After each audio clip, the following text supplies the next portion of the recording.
శ్రోతలకు నా హృదయపూర్వక నమస్కారములు. మనం అష్టావక్ర గీతను చెప్పుకుంటున్నాం. అష్టావక్ర మహర్షి జనక మహారాజుకు బోధించినటువంటిది ఈ అష్టావక్ర గీత. జనక మహారాజు నేను జ్ఞాన వైరాగ్యములను మోక్షమును ఎలా పొందగలను అనేటువంటి ప్రశ్న అష్టావక్ర మహామునిని అడగటం జరిగింది. అప్పుడు ఆయన అష్టావక్ర మహాముని, అయ్యా నీకు మోక్షం కావాలి అంటే నువ్వు జీవించే జీవన విధానం కొంచెం మార్పు కావాలి. అంటే దీన్ని ప్రతిసారి మొదటి నుంచి ఎందుకు చెబుతున్నాను అంటే, అసలు అష్టావక్ర మహాముని మొదలుపెట్టిన మొదటి శ్లోకంలోనే మనం ఆచరించవలసినవి అన్నీ ఉన్నాయి. అంటే చాలా మంది జీవితం అంటే కుటుంబాలు వదిలేసి వెళ్ళిపోవటం, లేదా సన్యాసం తీసుకుని వెళ్ళిపోవటం, ఎక్కడికో అడవులకో లేకపోతే హిమాలయాలకో ఇలా వెళ్ళి సాధనలు చేసుకోవటం, ఇలా భావించుకుంటూ ఉంటారు. అయితే అది తప్పని నేను అనటం లేదు, కానీ ప్రపంచములో ఎక్కువ శాతం ప్రజలు సాంసారిక జీవితంలో ఉన్న వాళ్ళు ఉంటారు. అంటే ఇది సహజ జీవితం, సంసార జీవితం. కాబట్టి ఆధ్యాత్మికము అంటే ముందు ప్రపంచాన్ని వదిలిపెట్టి, కుటుంబాన్ని వదిలిపెట్టి, ఇల్లు వదిలిపెట్టి, మనుషులను వదిలిపెట్టి ఎక్కడికో వెళ్ళిపోయేది కాదు. ఈ విషయం తెలుసుకోవాలి. ఎందుకని అలా కాదు అంటే, అన్నీ వదిలిపెట్టి వెళ్ళిపోతే అసలు నువ్వు సాధించడానికి నీకేముంది అక్కడ? మీరు ఆలోచించండి ఒకసారి.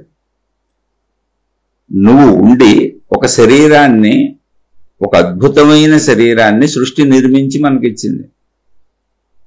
సరే, ఈ శరీరం నేనని మనం జీవిస్తున్నాం. నిజమే, అదేం తప్పు భావన కాదు, అది నిజమైన భావనే. కానీ అది ఒక చిన్న నిజం. అంటే చిన్న నిజము అంటే 100 సంవత్సరముల పరిమితి నిజం. అంటే మరణించే వరకు అది నిజం.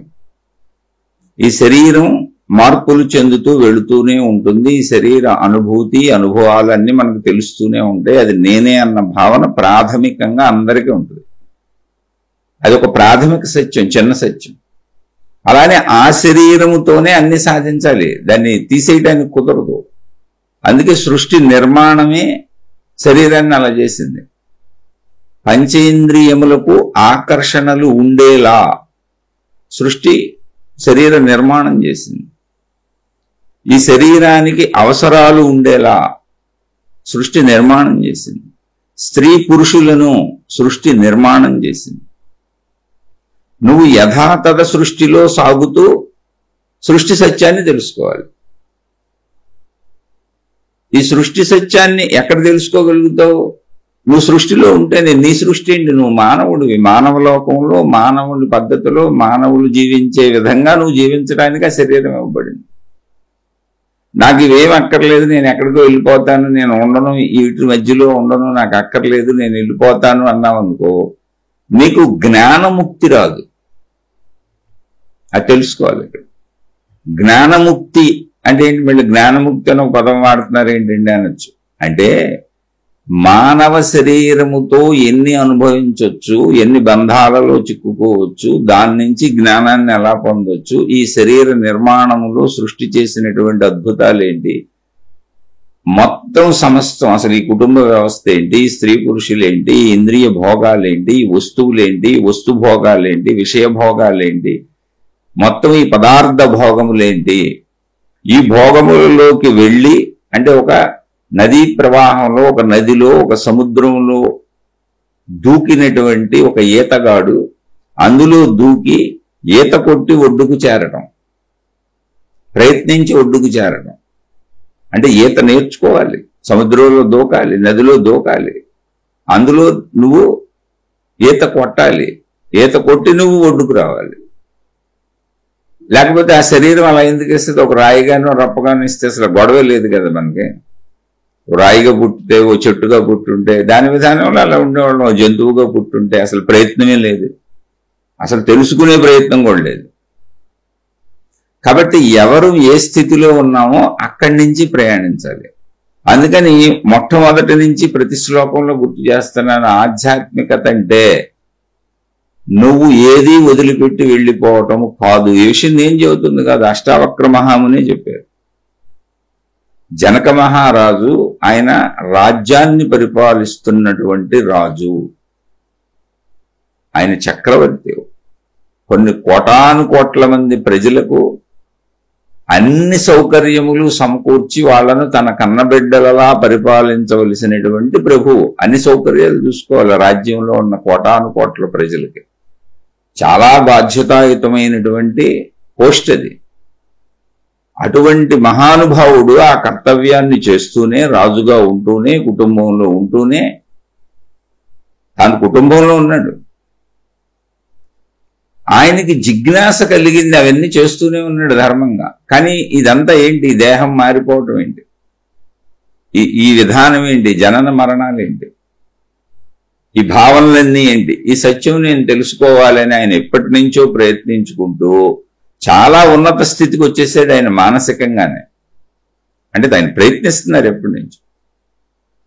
ఆ ఉన్నత స్థితిలో అత్యంత ఆఖరి స్థితిలో మోక్షము అనేది ఆయనకి తెలుసు. కానీ అది అవునో కాదో ఆయనకి తెలియదు, దాన్ని నిర్ధారించే వ్యక్తి లేరు. ఆయన మనసు ఒక దృఢచిత్తానికి వచ్చేసాడు ఆయన. అంటే ఎంత దృఢచిత్తానికి వచ్చాడు ఆయన అంటే, అష్టావక్ర మహామునికి, అయ్యా నా రాజ్యాన్ని, నా మనసుని, నా తనువుని, నా సర్వస్వాన్ని మీకు అర్పించేస్తున్నాను, ఇక నాదేమీ లేదు, ఇప్పుడు నన్ను శిష్యుడిగా స్వీకరించి నాకు ఆ జ్ఞానబోధ చేయండి అన్నాడు. బానే ఉంది, ఆ మాట మనం కూడా చెబుతాం.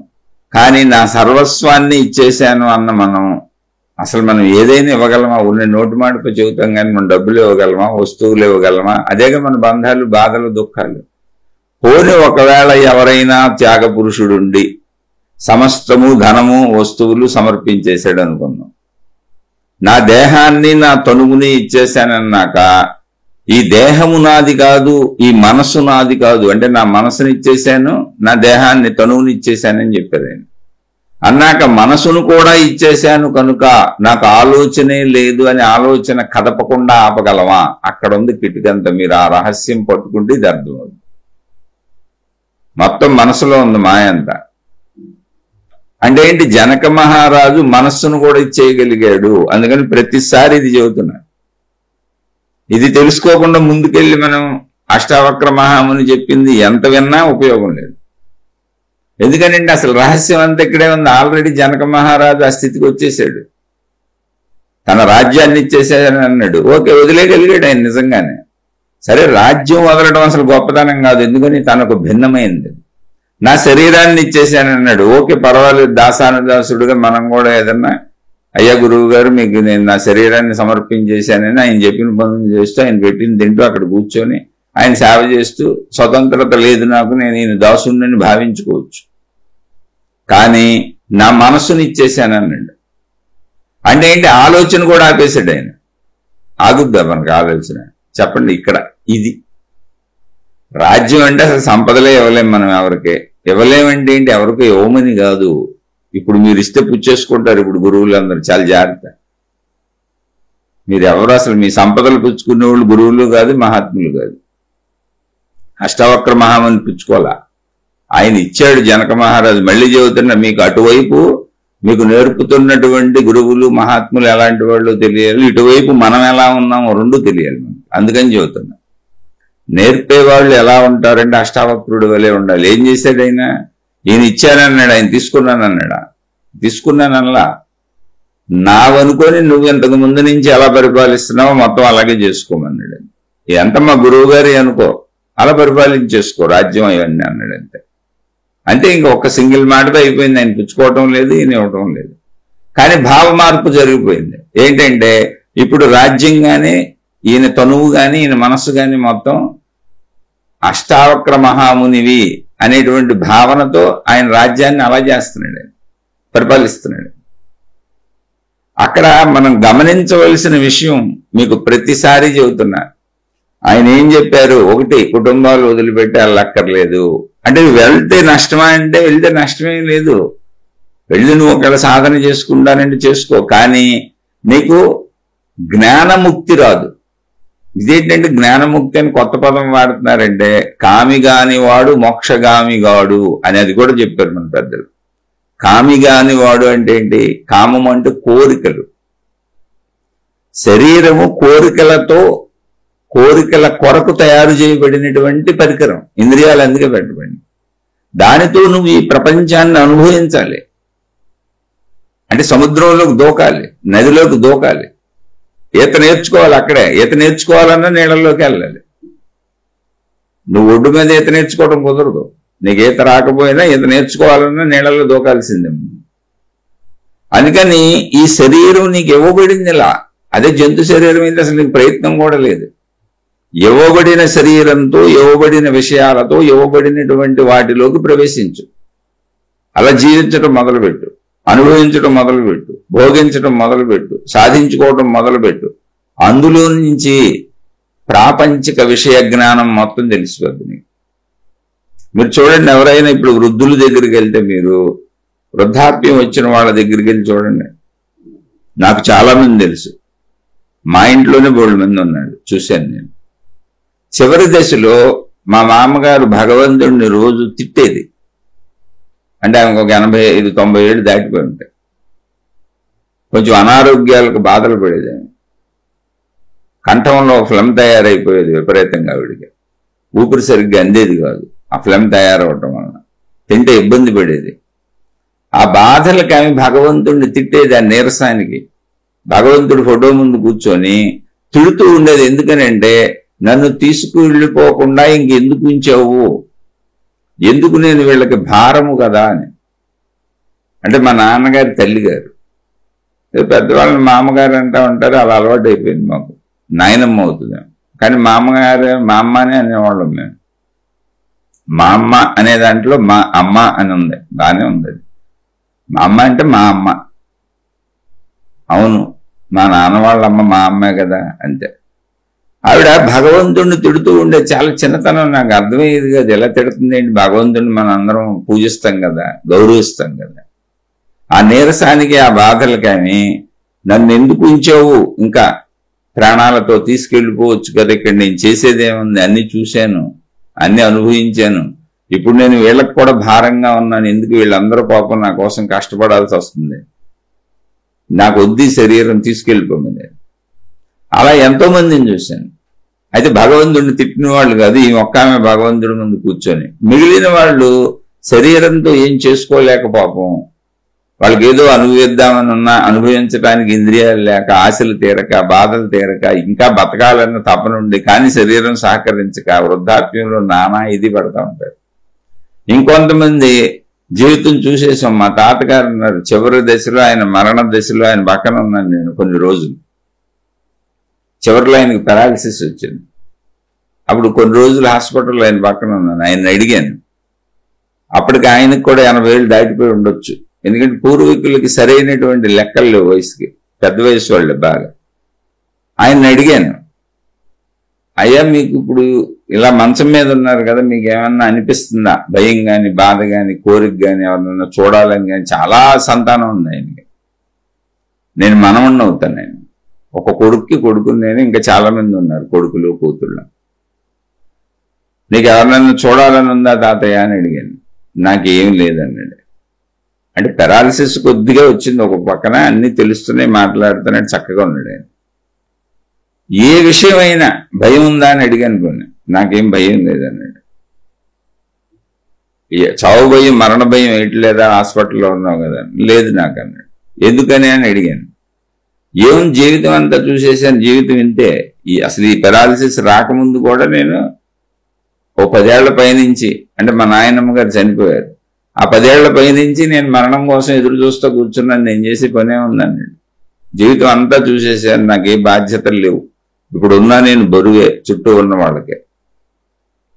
నేను చేయవలసిన బాధ్యతలన్నీ అయిపోయినాయి. పిల్లలందరూ ఎవరి దారి నాడు సెటిల్ అయిపోయారు, ఎవరి పనులు చేసుకుంటున్నారు, వాళ్ళకి కూడా పిల్లలు కలిగారు. భార్య ఎప్పుడో చనిపోయి 10 ఏళ్ళు అయిపోయింది. ఇంకా నేను ఉండి ఏం చేయను, ఏముంది ఇక్కడ పని నాకు అన్నాడు. అందుకని ఇంకా ఎప్పటి నుంచో మరణానికి ఎదురు చూస్తున్నాను, అది రాకుండా ఇది పెరాలసిస్ వచ్చింది. ఇప్పుడు భయం ఏం లేదు, చనిపోవటమే నాకు కావాల్సిందని అన్నాడు. అలానే ఎవరిని చూడాలని కానీ కనీసం అంటే తన సొంత కుటుంబ సభ్యులు, కూతుళ్ళు, కొడుకుళ్ళు, మనవాళ్ళు ఎవరు అసలు ఎవరిని నాకు చూడాలని లేదు అన్నాడు. వెళ్ళిపోవాలని ఉందంటే అన్నాడు. అది కూడా వైరాగ్యమో బాధ దుఃఖంతో కాదు, ఉన్న సత్యం ఇదని చెప్పాడు. నీ జీవిత సారం అంతా ఏమిటి తాతయ్య అని అడిగాను. ఏమీ లేదురా, పెద్ద సున్నా అన్నాడు. అంటే ఒక చేత్తో సున్నా గీసి చూపించాడు గాలిలో. అంటే ఆయన అనుభవించాడు. ఆయనకి 2 భార్యలు, ఒక భార్య చచ్చిపోతే ఇంకో భార్యని పెళ్లి చేసుకున్నాడు. 2 భార్యలతో దగ్గర 10 నుంచి 12 మంది వరకు సంతానానికి అన్నాడు. అంటే ఒక 2 ఎంతమంది చనిపోయినట్టున్నారు మధ్యలో, కొంచెం లెక్క ఇటుగా ఉండొచ్చు నేను చెప్పింది. అంటే పెద్ద సంతానం, పూర్వీకులు సంతానంగా అన్నాడు. వాళ్ళందరినీ పెంచాడు, పెద్ద చేశాడు, కాపురం చేశాడు, పిల్లల్ని కన్నాడు, వాళ్ళని పోషించడానికి వ్యవసాయం చేశాడు, పొలం ఉండేది, అన్నీ చేశాడు. బంధువులు, స్నేహితులు, పెళ్లిళ్ళు, పేరంటాలు, చావులు, తన పిల్లలు తన కళ్ళ ముందే చనిపోయారు. కొంతమంది పిల్లల మధ్యలో చనిపోయిన వాళ్ళు ఉన్నారు, 2, 3. అలా కొంతమంది చనిపోయారు. అనారోగ్యాలు, బాధలు, మొత్తం జీవితాన్ని చూశాడు. అంటే సృష్టి ఇచ్చిన జీవితాన్ని చూశాడు. చూసేసినాక వృద్ధాప్యంలో భార్య కూడా చనిపోయిన తరువాత, అంటే భార్య బాధ్యత కూడా అయిపోయింది, ఆవిడ కూడా చనిపోయిన తర్వాత నిమిత్త మాత్రముగా 10 ఏళ్ల జీవితాన్ని గడిపాడు. అంటే ఏమీ లేదు, ఊరికనే అలా ఉండటం. తనకు బాధ్యత లేదు, తన గురించి ఏడ్చేవాళ్ళు లేరు, తను ఎవరి గురించి ఏడవలసిన అవసరం లేని స్థితిలో గడిపాడు. అంటే నిస్సంగముగా అంటాం, సంగమము లేకుండా. ఎందుకంటే నేను చూశాను ఆ మనిషిని, సంగమం లేదు ఆయనకు. అలా కూర్చొని ఉండేవాడు. ఎలా కూర్చొని ఉండేవాడు ఆయన అనే దానికి మీకు ఉదాహరణ చెబుతాను నేను. ఆయన వాళ్ళ పెద్ద అబ్బాయి గారి ఇంట్లో ఉంటున్నాడు. వాళ్ళ ఇంట్లో పెళ్లి జరుగుతుంది. కొన్ని సంవత్సరాల నుంచి అక్కడే ఉంటున్నాడు. రోజు చక్కగా చూస్తారు వాళ్ళు, ఆయనకు కావలసినవి అన్ని సమకూర్చేవాళ్ళు, అన్ని పెట్టేవాళ్ళు చక్కగా. అసలు ఒక్కరోజు కూడా ఆయన్ని నేను సుమారుగా చివరి రోజుల్లో నాకు ఆయన ఒక 20-25 ఏళ్ళు వరుసగా తెలుసు. చివరి రోజుల్లో కొన్ని సంవత్సరాలు మేమిద్దరం ఒకే చోట కలిసి కూడా ఉన్నాం. అంటే మా ఇంట్లోనే ఉండేవారు, ఇంకొకళ్ళ ఇంట్లోనే ఉండేవారు. అలా ఉంచుకొని వాళ్ళు పిలిచినప్పుడు వెళ్ళి వస్తుండేవాళ్ళు. ఆయనకి ఏమి ఇక్కడికి వెళ్ళాలి అక్కడికి వెళ్ళాలి ఏమి లేదు, ఎవరు పిలిస్తే అక్కడ ఉండేవారు అంతే. లేదా ఏమీ లేకపోతే తన పల్లెటూరుకి వెళ్ళిపోయి అక్కడ ఉండేవాళ్ళు. ఎందుకంటే అక్కడ కూడా ఆఖరి కొడుకులు కూతుళ్ళు ఉన్నారు. అలా ఉన్నప్పుడు ఒక సందర్భంలో ఏంటి, అప్పుడు ఆయన వయసు 75 ఏళ్ళు సుమారు ఉంటాయి. భార్య చనిపోయింది అప్పటికైంది, చనిపోయి చాలా సంవత్సరాలు అయింది. ఆయన పెద్ద కొడుకు ఇంట్లో ఉంటున్నారు, వాళ్ళు చక్కగా చూస్తారు.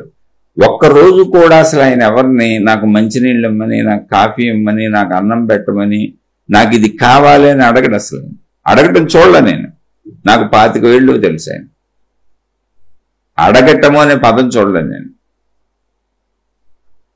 భార్య చనిపోయి కొడుకులు కూతుళ్ళు దగ్గర ఉంటున్నప్పుడు ఆ వయసులో వాడు కాఫీ ఇస్తే తాగేవాడు, లేకపోతే అలా కూర్చునేవాడు ఎంతసేపు. అక్కడ మంచినీళ్ళు ఉంటే తాగేవాడు, లేకపోతే మేలకుండా ఉండేవాడు. అంటే ఆయనకి ఇచ్చిన రూమ్ దాటి అసలు లోపల రూముల్లోకి వెళ్ళలేదు, లోపల ఇంట్లోకి వెళ్ళలేదు.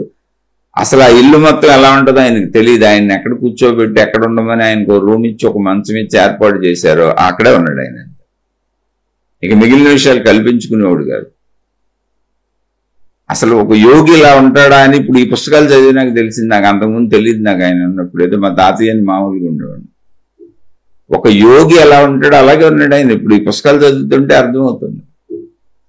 75 ఏళ్ల వయసులో అన్నం పెట్టకపోయినా కూడా అడిగేవాడు కాదు, కాఫీ మర్చిపోయినా అడిగేవాడు కాదు. అసలు నాకు కావాలని అడగటం లేదు. నేను స్వయంగా ఆయనతో ఉండి చూశాను. ఒకరోజు వాళ్ళ ఇంట్లో పెళ్లి జరుగుతుంది. అయితే అందరూ చక్కగా ఆయనకి టైంకి అన్ని అరేంజ్ చేసేవాళ్ళు, అందులో డౌట్ లేదు. ఉంచుకున్న వాళ్ళు చక్కగా చూశారు ఆయన్ని, ప్రతి ఇంట్లోనూ చక్కగా చూశారు. బహుశా అందువలన కూడా అడగాల్సిన అవసరం రాలేదేమో తెలియదు. కానీ కొంచెం లేట్ అయినా ఆయన అడగటం అనేది మాత్రం నేను ఎప్పుడు చూడలేదు. ఇదే కాదు, అసలు ఏ విషయంలో ఎవరిని ఏది అడగటం చూడలే. చిరిగిపోయిన బట్టలైనా అలాగే కట్టుకు తిరుగుతూ ఉంటాడు. ఇళ్ళే చూసి మళ్ళీ అయ్యో చొక్కా చిరిగిపోయింది, పంచె ఆయన కద్దరు పంచె కద్దరు చొక్కా కట్టుకునేవాడు. ఏదో పాతయే చిరిగిపోయిందని వీళ్లే మళ్ళీ చెప్పి ఇంకొకటి ఏదో కొత్త కుట్టిస్తే అది వేసుకునేవాడు తప్ప అప్పుడు కూడా ఏం మాట్లాడేవాడు కాదు. తెచ్చి అక్కడ పెడితే వేసుకునేవాడు అంతే. అయ్యే వాళ్ళు తీసేసేవాళ్ళు చిరిగిపోయినాయి, లేకపోతే అదే కట్టుకెళ్ళిపోతుంటాడు, ఇంకా మాట్లాడు. పెట్టింది తింటాడు, మాట్లాడు. మళ్ళీ మారు కావాలని కూడా అడగడు. కొంచెం కూర వేయండి, కొంచెం పచ్చడి వేయండి, కొంచెం అన్నం పెట్టండి, ఏం అడగడు. కంచంలో ఎంత పెట్టారో అంత తినలేసి వెళ్ళిపోతాడు. అసలు ఒకళ్ళు జోలికి వెళ్ళడం, ఎవరిని ఏమి అనడం, అలా విశ్రాంతిగా కూర్చుంటాడు. నేను అడిగాను, ఏం తాతయ్య ఎలా ఉంటావు?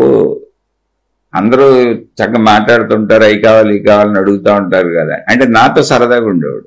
నేను ఆయన అసలు నా స్కూటర్ మీద ఎక్కించుకొని, వెనకాల ఎక్కించుకొని అటు ఇటు తిప్పుతూ ఉండేవాడు. నేను ఆయన పక్కలో పడుకునేవాడిని, ఆయన నేను ఒకే మంచం మీద పడుకునేవాడు. అప్పుడు నాకు చెప్పేవాడు ఆయన, ఎవరున్నారా చెప్పడానికి, మీ నాయనమ్మ చనిపోయింది, ఇంకా నా బాధ్యత అయిపోయింది, అందరూ ఎవరి బ్రతుకులు వాళ్ళు బతుకుతున్నారు, వాళ్ళ పిల్లలు వాళ్ళ కుటుంబాలు ఉన్నాయి, ఇంకా నేను ఎవరికి ఏం చెప్పను, ఎవరి జీవితాలు వాళ్ళు ఉన్నారు, నేను ఎందుకు కల్పించుకోవటం అందరి జీవితాలు, ఏం చేయగలను ఈ వయసులో? పోయి నేను ఎవరికైనా సహాయం చేయగలనా? నా దగ్గర డబ్బు లేదు, శారీరక శక్తి లేదు, నా దగ్గర ఎటువంటి ఇతరులకు ఉపయోగపడేటువంటి విధానము నా దగ్గర ఏం లేదు, శారీరకంగా లేదు, ఆర్థికంగా లేదు, సామాజికంగా లేదు. నేనేం పెద్ద గౌరవాలు హోదాలు గొప్పలు ఉన్న మనిషిని కాదు, ఒక సామాన్య రైతుని. ఇప్పుడు ఏదో వాళ్ళు ఎంత పెడితే తిని బతుకుతున్నాడు, ఇంకా నేను మాట్లాడటానికి ఏముంది, మౌనంగా ఉండటం తప్ప అన్నాడు. ఎందుకని అందరూ నాకంటే తెలివిగల వాళ్ళే, చదువుకున్నారు, పెద్ద పెద్ద ఉద్యోగాలు చేసుకుంటున్నారు, వాళ్ళ జీవితాలు వాళ్ళు బ్రహ్మాండంగా నడుపుకుంటున్నారు, వాళ్లే నన్ను చూస్తున్నారు, ఇంకా నేను ఏం మాట్లాడినా వాళ్ళు. అసలు అంత నిశ్శబ్దంగా అలా ఉండగలుగుతున్నాడు కూడా నాకు అర్థమయ్యేది కాదు. అప్పుడు చెప్పేవాడు ఆయన, ఏం లేదు అలా ఉండటమే, ఇది నా జీవితం అయిపోయింది, నా జీవితం కాదు ఇదని, ఇక మిగిలిన జీవితం భగవంతుడు తీసుకెళ్లే వరకు ఉంటున్నాను అంతే, మీ నాయనమ్మ చనిపోవడంతో నా బాధ్యతలు పూర్తయిపోయినాయి అన్నాడంటే. ఇప్పుడు ఆయన సన్యాస జీవితం గడిపాడు. అంటే బ్రహ్మచర్యం నుంచి మన ఆశ్రమాలు చెబుతారు, బ్రహ్మచర్యాశ్రమం, గృహస్థాశ్రమం, వానప్రస్థాశ్రమం, సన్యాసాశ్రమం. వానప్రస్థాశ్రమం కూడా అయిపోయింది ఆయనకి. గృహస్థాశ్రమంలో పిల్లలందరూ పెద్దోళ్ళు అయిపోయారు, పెళ్లిళ్ళు చేసుకున్నారు, గృహస్థాశ్రమం దాటిపోయింది. ఆయన భార్య ఏదో ఉంది, వానప్రస్థాశ్రమం, ఆవిడ కూడా చనిపోయింది, ఇప్పుడు సన్యాసాశ్రమం. నిజంగా సన్యాసులు అలా కూర్చునేవాడు. ఒకరోజు పెళ్లి జరుగుతున్నప్పుడు ఆయన పెళ్లి హడావిళ్ళలో ఉదయం నుంచి రాత్రి వరకు అసలు ఆయనకి మంచినీళ్ళు ఇవ్వటం కానీ, కాఫీ ఇవ్వటం కానీ, భోజనం పెట్టడం కానీ మొత్తం మర్చిపోయారు. పెళ్లి రాత్రి పెళ్లి, అది ఉదయం నుంచి పనులు ఉన్నాయి. అందరూ హడావిడిగా తిరుగుతున్నారు, ఇల్లంతా ఓ జనం. రాత్రి 10 గంటలకు ఇప్పుడు వాళ్ళ కోడలు గారు అంటే మా పెద్దమ్మ గారు, మామయ్య గారికి అమ్మాయి భోజనాలు అవి చూసారా, కాఫీలు అవి చూసారా అని వాళ్ళ కోడలను అడిగింది ఆమె. వాళ్ళు ఎవరో మేము చూడలేదు, మీరు చూడలేదా అన్నారు. ఎవరికాళ్ళు అందరూ ఒకళ్ళనొకళ్ళు అడిగితే ఎవరు అసలు ఆయనకి ఏమీ చూడలేదు. ఆయనకి అసలు ఇల్లు తెలియదు, మంచినీళ్ళు ఎక్కడ ఉంటాయో కూడా తెలియదు, తన రూములో తను ఉంటాడంతే, వెళ్ళడు ఎక్కడికి, లోపల తిరగడు అసలు. అందరూ ఇదేంటి మరి పొద్దున్న నుంచి ఆయనకి ఏం పెట్టకపోతే ఆయన అలా ఉన్నాడు అంటే, నేను వింటూ నేను గవ్వుకుని వెళ్ళాను, ఏంటి తాతయ్య పొద్దున్న నుంచి ఏం పెట్టలేదు, నీకు నువ్వేం అడగలేదు, అది నాకన్నా చెప్పాల్సింది కదా. నేను చాలాసార్లు వెళ్ళాను మధ్యలో, అయితే పెళ్లి హడావిడిలో ఉన్నాం అందరం. అంటే అసలు పెట్టడం నాకు తెలియదు లేదు, వేరే ఇల్లు నాకు కూడా వాళ్లే పెట్టాలి అంటే ఇంకా ఆయన మేలకుండా కూర్చుని, అదేంటి తాతయ్య అడగలేదు ఏంటి అన్న. ఒరే రోజు పెడుతున్నారు కదరా, ఇవాళ ఏదో పెళ్లి హడావిడి, కొంచెం హడావిడిలో మర్చిపోయి ఉంటారు, ఏముంది అందులో పెద్ద విషయం అన్నాడు. అసలు ఎలా ఉన్నావు ఈ వయసులో అన్న. ఉంటే ఏంటి పోతే ఏంటిరా, ఏముంది అసలు జీవితమే లేదు, ప్రాణం ఉందో ఉన్నానంతే, ప్రాణం ఎప్పుడు పోద్దాని ఎదురు చూస్తున్నాను, ఏమి లేదు. అది బాధగానూ చెప్పలేదు, దుఃఖంగానూ చెప్పలేదు, ఆయన సహజంగా చెప్పారు. ఇప్పుడు ఈ పుస్తకాలు చదువుతున్నప్పుడు అర్థమైంది, యోగత్వం అనేది మనం ఏదో జ్ఞానం నేర్చుకొని సాధనలు చేస్తే వచ్చేది కాదు, జీవితాన్ని సంపూర్ణంగా జీవించేస్తే కూడా యోగత్వం వచ్చేస్తుంది అని. ధర్మంగా సంపూర్ణంగా జీవిస్తే, ఆయన ధర్మంగా జీవించాడు, సంపూర్ణంగా జీవించాడు. కానీ ఆయన జ్ఞానాన్ని ఎవరు చెప్పుకోరు. ఎందుకనంటే జ్ఞానాన్ని బోర్డులు తగిలించుకోవాలి, కొంతమంది శిష్యులు తయారు చేసుకోవాలి. నేను జ్ఞానిని బోర్డులు తగిలించుకోవాలి, మనుషుల్లో పేరు ప్రఖ్యాతులు పెంచుకోవాలి, బోధలు చేయాలి కాదు. ఆయన సహజ జ్ఞాని నా దృష్టిలో. ఎప్పుడు ఆయన పాపం చనిపోయారు, ఆయన కర్మకాండలు అన్నీ ఉన్నాయని చక్కగా దగ్గరుండి చేశాను, అది కాదు. కానీ నాకు అప్పుడు ఆయన తెలియదు, ఆయన జస్ట్ సామాన్య మనిషి. ఈ గ్రంథాలన్నీ చదువుతూ జ్ఞానులు ఆ స్థితులు చెబుతున్నప్పుడు ఆయన ఎప్పుడు గుర్తొస్తారు నాకు, అందుకని మీతో పంచుకున్నాను. ఇప్పుడు ఈ విషయం ఇక్కడ ఎందుకు చెప్పానంటే, సంపూర్ణ జీవితం జీవించేస్తే ఈ శరీరంతో సంపూర్ణ జీవితం ఆయన పెళ్లి చేసుకున్నారు, 2 పెళ్లిళ్ళు చేసుకున్నారు. ఒక భార్య చనిపోతే మళ్ళీ పెళ్లి చేసుకున్నారు. వాళ్ళ ఇంట్లో వాళ్ళు చేశారు. 10-12 మంది సంతానాన్ని కన్నారు. 2-3 సంతానం ఆయన కళ్ళ ముందే చనిపోయారు. మొత్తం అందరినీ పోషించారు వ్యవసాయ వృత్తిలో. బాధ్యతలన్నీ చేశారు. 80 ఏళ్ల పైబడి సుదీర్ఘ జీవితాన్ని గడిపారు. ఆ సుదీర్ఘ జీవితంలో భార్య చనిపోయినాక 10 ఏళ్ళు కేవలం ఒంటరి జీవితాన్ని గడిపారు. అంటే ఉన్నారు కొడుకులు కూతుళ్ళు, ఎవరితో ఏమి లేదు, అలా కూర్చొని ఉండవు. అప్పుడు కాలాన్ని చెప్పారనమాట. ఆయన అన్ని అనుభవించాను, అన్నీ చూశాను, ఇంకా కావలసిందేమీ లేదు, ఇక్కడ జీవితం ఇంత ఇలాగే ఉంటుంది, నేను కూడా వెళ్ళిపోవటానికి సిద్ధంగా ఉన్నాను. అలాంటి ఒక మనిషిని చూశాను నేను. అందుకని ఇక్కడ అష్టావక్ర మహాముని జనక మహారాజు, అయ్యా నాకు జ్ఞానము, వైరాగ్యము, మోక్షము ఎలా వస్తుంది అని అడిగితే ఆయన చెప్పినటువంటి మొదటి శ్లోకాన్ని మీకు ప్రతిసారి గుర్తు చేస్తాను. ఆయన ఏం చెప్పారు?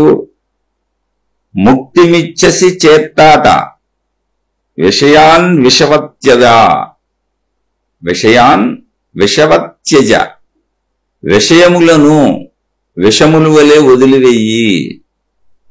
వదిలివేయి అంటే మనం ఏమనుకుంటాం? విషయాలన్నిటిని వదిలేసి ఇల్లు వదిలిపెట్టి పారిపోవాలి, వెళ్ళిపోవాలనుకుంటారు. సహజంగా మన భావన అదే. ఆధ్యాత్మికత వేరు, భౌతిక జీవితం వేరని మన భావన కాదు. ఒకటే. 2 జీవితాలు లేవు, మనిషికి ఉన్నది ఒకటే జీవితం. అక్కడ ఏం చెప్పారు తెలిసి ఆయన తర్వాత లైన్లో, క్షమ ఆర్జవ దయా తోష సత్యం పీయూషవద్భజ, ఇలా జీవించమన్నారు. విషయాలను విషములు వలె వదిలేసాము. ఏంటి? ముక్తి కావాలంటే నువ్వు ముక్తిని, మోక్షాన్ని కోరుకుంటే విషయాలను విషములుగా భావించి వదిలే. ఓకే, వదిలేసాం. అప్పుడు ఇంక విషయాలంటే ఏంటి? మనం మొత్తం వచ్చేస్తాయి. సంసారం మన భావన ఇంతగా అన్నీ వదిలేసాం, వెళ్ళిపోయాం. వెళ్ళిపోయి ఇప్పుడు అడవులకి వెళ్ళిపోయాం, చెట్టు కింద కూర్చున్నాం. లేదా ఎక్కడ ఇల్లు వదిలేసి ఒక ఆశ్రమానికి వెళ్ళిపోయి గురువు దగ్గరికి కూర్చున్నాం. అంటే బాధ్యతలు లేవు, తప్పించేసుకున్నాం, బాధ్యతలు వదిలేసి వెళ్ళిపోయాం. ఇంకా మనం ఏ బాధ్యతలు చేయక్కర్లే, వాళ్ళే మనకి ఎంత అన్నం పెడతారు అక్కడ, లేదా ఇంత భిక్షాన్నం తింటాం అనుకోండి, ఊరికినే వెళ్ళిపోయాం. మరి నెక్స్ట్ లైన్ చెబుతున్నారు ఆయన, క్షమ ఆర్జవ దయా తోష సత్యం పీయూషధ్వజ. ఏంటి? క్షమ అంటే క్షమించే గుణం, ఆర్జవము అంటే రుజువర్తనము, మోసము చేయనటువంటి ధనం, సత్యాన్నే పలకాలి. దయ చూపించటం. తోష ఎప్పుడూ సంతోషముగా ఉండటం. సత్యం ఎప్పుడూ సత్యమునే పలకటం, సత్యములోనే ఉండటం, సత్యాన్ని అన్వేషించటం. వీటిని, ఇటువంటి అమృతమును, ఈ లక్షణముల అమృతమును పీయూష తాగు అని చెబుతున్నాడు. అటువంటి అమృతాన్ని తాగుతూ జీవించని. మరి ఇప్పుడు వెళ్ళిపోయినాక నువ్వు క్షమ ఎవరి మీద చూపిస్తావు? అసలు క్షమాగుణం ఎలా వస్తుంది మనుషుల్లో ఉండకపోతే? ఆర్జవ రుజువర్తనం ఎలా వస్తుంది నీకు? మనుషుల్లో ఉండి, శరీరంతో ఉండి, నీకు అవసరాలు ఉండి, నువ్వు కోరికలు ఉండి, నువ్వు కుటుంబం ఉండి, దానికోసం నువ్వు సంపాదిస్తా ఉన్నప్పుడే కదా నువ్వు తప్పులు చేయాలన్న తలంపు నీకు కలిగితే, నాకు కావాలన్న భావనలో అసత్యం ఆడాలన్న తలంపు నీకు కలిగితే, అధర్మం చేయాలన్న తలంపు నీకు కలిగితే, అయ్యో వాళ్ళకుంది నాకు లేదే అని నీకు బాధ కలుగుతుంటే, అప్పుడు కదా నీ బుద్ధిని నువ్వు సరిచేసుకోవటానికి రుజువర్తనం వచ్చేది. లేకపోతే అసలు నీకు తప్పు తెలీదు, ఒప్పు తెలీదుగా. అప్పుడు నువ్వేంటి? జడజ్ఞాని అవుతావు, జడ ముక్తిని పొందుతావు. జడముక్తి అంటే ఏంటి? ఒక రాయికి ఎప్పుడు మోక్షంగానే ఉంది రాయి. జడముక్తి అంటే రాయి అంటే నేను చెబుతున్నా, ఇది గ్రంథాల్లోది కాదు, విషయం చెబుతున్నా. ఒక రాయి జడముక్తే. రాయికి ఏముంది? మోక్షంలోనే ఉంది. దానికి ఏమీ తెలియదు, ఇంద్రియాలు లేవు, స్పర్శ తెలియదు. ఎవరన్నా సుత్తుపెట్టి బద్దలు కొట్టినా దానికి వచ్చిన బాధ లేదు. దాన్ని ఎత్తుకుపోయి ఎవరన్నా ఇల్లు కట్టుకున్న బాధ లేదు, పునాదుల్లో వేసిన బాధ లేదు, దాన్ని ఎలా ఉపయోగించుకున్న బాధ లేదు, కాళ్ళతో తొక్కిన బాధ లేదు, దాన్ని ముక్కలు చేసి రోడ్లు వేసుకున్న బాధ లేదు. ఎందుకని? అది జడముక్తిలోనే ఉంది, ముక్తిలోనే ఉంది, కానీ జడ పదార్థం అది. ఇప్పుడు నువ్వు అలాంటి జడముక్తిని పొందుతావు. ఎందుకని? నీకు చైతన్య శరీరం ఇవ్వబడినా కూడా నువ్వు వద్దని అందులోంచి వెళ్ళిపోదు. అది చెప్పేది ఇక్కడ. అలా కుదరదు, అది ముక్తి అవ్వదు నీకు. నువ్వు ఇందులోనే ఉండి క్షమగా ఉండాలి. క్షమగా ఉండాలంటే ఏంటి? ఆ పరిస్థితులు వస్తాయి. నువ్వు క్షమగా ఉండలేని పరిస్థితులు వస్తాయి జీవితంలో ఉంటుంటే, అప్పుడు నువ్వు క్షమను నేర్చుకోవాలి. నేర్చుకోవాలంటే ఈ శరీరంలో ఉండి, ఈ శరీరంలో క్షమాగుణాన్ని పెంచుకుంటూ ఉండాలి. అలా పెంచుకునే సాధన చేయాలి. అక్కడ నీళ్ళలో దూకేసి ఈత కొట్టాలి. ఈత నేర్చుకోవాలంటే నీళ్ళలో దూకేయాలి. నదిలో దూకుతావో సముద్రంలో దూకుతావో దూకేయాలి. లేదు స్విమ్మింగ్ పూల్స్ వచ్చినాయి ఇప్పుడు కొత్తగా, దూకేయాలి ముందు ఏదో ఒకటి. నువ్వు ఈత కొట్టాలంటే నీళ్ళలోకి దూకేయాలి. అలాగే నువ్వు సంసారంలోకి దూకేయాలి. క్షమాగుణం రావాలి, రుజువర్తనం రావాలి. నీతి నిజాయితీలతోనే ఉంటాను, తప్పు చేయనని నిన్ను కంట్రోల్లో పెట్టుకోవాలి. అలాగే దయ కలిగి ఉండాలి. మళ్ళీ ఏదో నా గొడవ వరకు నేను బాగానే ఉంటానులే అయ్యి అంటే కాదు. దయ కలిగి ఉండాలి. పక్క వాళ్ళకి సాయం చేయాలి, పెట్టాలి. లేని వాళ్ళని, ఇబ్బందుల్లో ఉన్న వాళ్ళని ఆదుకోవాలి. అంటే నీ కుటుంబ సభ్యులతో సహా చుట్టూ ఉన్న అందరిపై నీకు దయ ఉండాలి. అంటే అందరికీ నువ్వు సహాయం చేయాలి. అలా అని ఎంత కుటుంబం, ఇన్ని సమస్యలు, ఇంత సంసారంలో ఈత కొడుతూ నువ్వు సంతోషంగా ఉండాలి. సంతోషంగా ఉండాలి. ఎప్పుడు ఆనందంగా హాయిగా ఉండేలా మనసును తయారు చేసుకోవాలి. చూడండి ఎంత తపస్సు, ఎంత సాధన. ఈ మొదటి శ్లోకాన్ని రోజు చెప్పుకొని తర్వాత శ్లోకాలు చెప్పుకోవాలి, లేకపోతే ఉపయోగం లేదు. మొత్తం కీలకం ఇక్కడే ఉంది. దీనికంటే ముందు జనక మహారాజు మనసును చెప్పుకోవాలి. మనసును ఆపడం మాటలు అసలు ఆపేశాడు ఆయన. ఆపగలిగాడు కాబట్టి ఇవన్నీ చెబుతున్నారు అష్టావక్ర మహాముని. ఆయనకు అర్థమవుతాయి. మనం ఎన్నిసార్లు చదివినా ఉన్న చెప్పుకుంటాం అంతే. అంటే నాబోటోడు మీకు చక్కగా అర్థమవుతాయి, మీరు గ్రహిస్తారు, మీరు సాధన చేసుకుంటారు. నాలాంటి మందబుద్ధి అజ్ఞానికి చెబుతున్నా. ఎన్నిసార్లు విన్నా, ఎన్నిసార్లు దీన్ని చెప్పుకున్నా, ఎన్నిసార్లు చదివినా నేను ఎక్కడ ఉన్నాడు అక్కడే ఉంటా, అబ్బదు. ఎందుకంటే జనక మహారాజులాగా మనసును ఆపగలిగిన స్థితి రావాలిగా. ఆ స్థితి రావాలంటే ఇదిగో ఇవన్నీ ఉండాలి. క్షమ, ఆర్జవము, దయ, సంతోషం. ఎప్పుడు సంతోషంగా ఉండాలి. ఉంటూ సత్యం అనేటువంటి అమృతాన్ని తాగుతూ ఉండాలి. ఏంటి? సత్యాన్నే మాట్లాడాలి, సత్యంగా జీవించాలి, సత్యాన్ని అన్వేషించాలి. మూల కారణం ఏంటి? మొత్తం ఆ సత్యమే ముక్తి, మోక్షం. అది నువ్వు ఇప్పుడు మరి కుటుంబ వ్యవస్థలో లేకపోతే అలా నువ్వు నీళ్ళలో దూకపోతే ఏ తట్టు వస్తుంది? అందుకని నువ్వు కుటుంబాన్ని వదిలేసి వెళ్ళిపోవచ్చు. చాలా మంది నాకేమీ అక్కర్లేదని వెళ్ళిపోవచ్చు. కానీ నువ్వు జడముక్తిని పొందుతావు. అంటే ఒక రాయికి ఆల్రెడీ మోక్షం ఉంది. అలాంటి జడముక్తిని పొందుతావు. అంటే ఏంటి? నీకు ఏ బాధలు ఎదుర్కోలేదు, ఏ కష్టాలు ఎదుర్కోలేదు, ఏ సుఖాలు తెలియదు, ఏ బంధాలు తెలియదు. అసలు బంధాల్లోకి వెళ్ళలేదు నువ్వు విడిపించుకోవటానికి. నువ్వు ఏ బంధాలలోకి లోపలికి వెళ్ళలేదుగా విడిపించుకు రావడానికి కాదు. బంధాలలోకి వెళ్ళి అక్కడ ధర్మంగా జీవించి ఎంతకాలం మీరు సామాన్య జీవితం కాదు, 100 సంవత్సరాలు. అదే ఇందాక మీకు మా తాతయ్య గారిని ఉదాహరణ చెప్పాను. ఆయన మొత్తం చేసి 10-12 మంది పిల్లలను కానీ 2 భార్యలతో జీవితాన్ని గడిపి 70 సంవత్సరాల సుదీర్ఘ జీవితం భార్యా సమేతంగా గడిపి పిల్లలందరికీ వివాహాలై ఎన్ని బాధలు పడ్డారు, ఎన్ని కష్టాలు పడ్డారు, భౌగోళిక పరిస్థితుల్లో ఎన్ని చూశారు, అన్నీ ఎదుర్కొని శారీరక, మానసిక, ఆర్థిక, సామాజిక సమస్యలన్నీ ఎదుర్కొని జీవితాన్ని అనుభవించి ఇంద్రియ సుఖాలు, ఇంద్రియ భోగాలు సర్వము అనుభవించి, కష్టాలు అనుభవించి, నష్టాలు అనుభవించి, అన్నీ అనుభవించి భార్య కూడా చనిపోయిన తర్వాత 10 సంవత్సరాలు ఆయన ఒక్కడే ఏక వ్యక్తిగా జీవితాన్ని గడిపారు. బంధాలు లేవు ఇంకా. అలా కూర్చున్నారు నిశ్చలంగా. అప్పుడు ఆటోమేటిక్గా ఆయనే చెప్పేశారు నాకేం అక్కర్లేదని. నీకు ఎవరినైనా చూడాలని ఉందా? అక్కర్లేదు. ఏమైనా కావాలా? అక్కర్లేదు. ఏమైనా తినాలని ఉందా? అక్కర్లేదు. అన్నీ అడిగింది. నేను పక్కన కూర్చొని అనుభవంగా చెబుతున్నాను. అక్కర్లేదు. మరి నీకు ఏమని ఉంది ఇప్పుడు అని? ఏమి లేదు, మరణం కోసం ఎదురు చూస్తున్నాను. అంటే నువ్వు బాధతో మరణం కోసం ఎదురు చూస్తున్నావు. అలా బాధతో మరణం కోసం ఎదురు చూసేవాళ్ళు, సూసైడ్ అటెంప్ట్లు చేసిన వాళ్ళు చాలా మంది ఉంటారు. లేదా నిరంతరం ముసలోళ్ళు ఏడుస్తూ ఉంటారు, మా కోళ్ళ, మా కొడుకుల. అస్సలు ఒక్కరోజు ఆయన కంట వెంట నీరు లేదు. ఎప్పుడు హాయిగా ఉండేవాడు. ఆ పెట్టిందేదో తినేవాడు, అసలు అడిగేవాడు కాదు. అలానే దుఃఖం లేదు, బాధ లేదు, అన్నీ అనుభవించాను. ఉండి చేయటానికి పనేమీ లేదు, నాకు బాధ్యతలు అయిపోయినాయి. మరణానికి సిద్ధంగా ఉన్నాను, చచ్చిపోవాలని కాంక్ష ఏం లేదు. పని లేదు కాబట్టి తీసుకెళ్ళిపోయినా నాకేం ప్రాబ్లం లేదు. ఎవరి జీవితాలు వాళ్ళు జీవిస్తున్నారు. ఎవరి జీవితానికి నేను అడ్డం వెళ్ళను. అసలు ఎవరి జీవితాన్ని నేను కించిత్తు కదపను. ఆయన ఏ రోజు నా కొడుకులా, నా కూతురిలా, మనవడిలా, ఒక్కళ్ళ మీద కంప్లైంట్ లేదు, ఎవరి జోలికి వెళ్ళలేదు అసలు. అలాంటి యోగత్వం ఆటోమేటిక్గా జీవితంలో వచ్చేస్తుంది నీకు. నువ్వు సాధన అక్కడ జరిగిపోతుంది. అందుకే శరీరం ఇవ్వబడింది. అందుకని ధర్మముగా జీవించడమే సాధన. నువ్వు ధర్మంగా జీవించి వచ్చేస్తుంది సాధన. అలా ధర్మయుత జీవితం గడిపేసినటువంటి వ్యక్తి జనక మహారాజు. వచ్చేసింది సాధన ఆయనకి. మొత్తం ఆయన సాధన చేసేశారు. ఎంత సాధన చేసేసారంటే రాజ్యాన్ని వదిలేయగలరు. ఇచ్చేసాడు ఆయన, నా రాజ్యం మీదే అని. ఇప్పుడు నువ్వు నన్ను బోధ చేయమని అడుగుతున్నావు కదా, బోధ చేసేటప్పుడు నేను నీ గురువుని అవుతాను. మరి బోధ చేయాలంటే నువ్వు నాకు శిష్యుడిగా మరి నన్ను అంగీకరిస్తావా గురువుగా?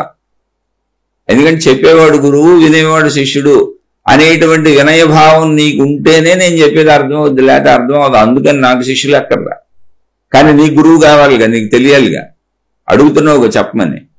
అప్పుడు వినాలి అంటే వినే అర్హత ఇది, శిష్యభావం ఉండాలి నీలో. ఉందా మరి నీకు?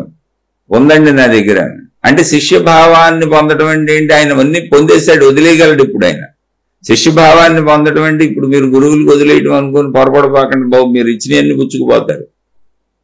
ఇక మీకు చెప్పే మీ గతి అది కాదు. అక్కడ మానసిక స్థితిలో వదలగలిగిన స్థితి వచ్చింది ఆయనకి. అది శిష్యభావం, వినయ స్వభావం. అంటే ఆయనకే జీవితంలో, జీవిత అనుభవాల్లో ఇదేమి లేదు, ఇది పెద్ద విశేషాలు కాదనే భావం ఆయన మనసుకు వచ్చేసి జీవించేశారు. ఇందాక మా తాతగారికి ఎలా చెప్పాను, అలా జనక మహారాజు అంతకాలం జీవించేశారు. ఆయన చూశారు ఇవన్నీ, ఇవన్నీ భౌతిక విషయాలు అనేటువంటి అనుభవం ఆయనకు వచ్చేసింది.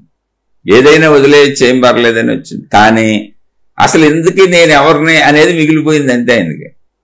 ఓకే, అన్ని వదిలేయగలను, ఏం చేయగలను, శరీరం వదిలేయగలను, చావంటే భయం లేదు, నా మనసును ఆపేయగలను. జనక మహారాజుకి అన్ని స్థితులు వచ్చినాయి. ఎందుకని? సంపూర్ణ జీవితం జీవించారు ఆయన. మొత్తం సంసారంలో ఉండి సంపూర్ణ జీవితం జీవించారు. భార్య ఉంది, అన్నీ ఉన్నాయి, రాజ్యం చేశారు. దానిలో అనుభవం వచ్చేసింది. ఆయన ఒక దశకు వచ్చారు. అష్టావక్రమామని చిన్న కుర్రోడు ఆయన.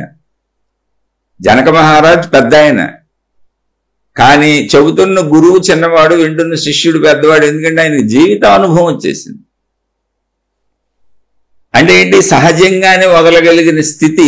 ఇది ఎందుకు చెబుతున్నాను జాగ్రత్తగా నిండి, సహజంగానే ఇక్కడ ఏమీ లేదు, ఇంతే జీవితం అని వదలగలిగిన స్థితి సంపూర్ణ జీవితాన్ని జీవించిన వాళ్ళకు వస్తుంది, తెలుస్తుంది. స్త్రీ పురుష శారీరక సంబంధాలు ఏంటో వివాహం చేసుకున్నాక తెలుస్తుంది.